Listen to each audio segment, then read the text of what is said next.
Happy Friday, chikahan mga kapuso! Challenge accepted sa mas mataas na level ng aktingan.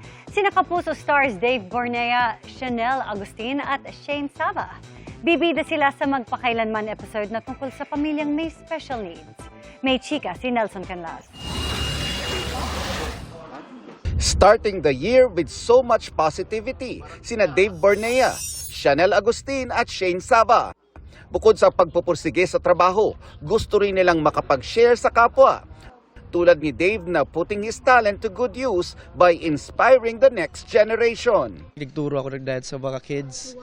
Yes, and then yun, nakakatuwa lang kasi my skill, my passion, share ko sa mga kids, nakakatuwa. And then parang nakikita ko yung younger self ko rin sa kanila.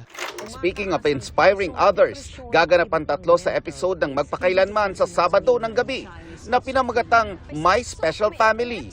Isang pamilya na naging challenging ang buhay dahil sa mga anak na nasa spectrum o may special needs. Sa kanilang pagbibigay buhay sa kanilang mga karakter, sana raw ay makarelate at may matutunan ang maraming manonood. Very inspiring po siya kasi papakita po dito na kahit na may mga special needs sila, kaya nila. Yeah. Kaya nila and kaya nilang gawin yung mga ginagawa ng mga normal na tao. Makakasama nila sa episode sina Gardo Versosa, Isay Alvarez at Therese Malvar, directed by award-winning director Zig Dulay.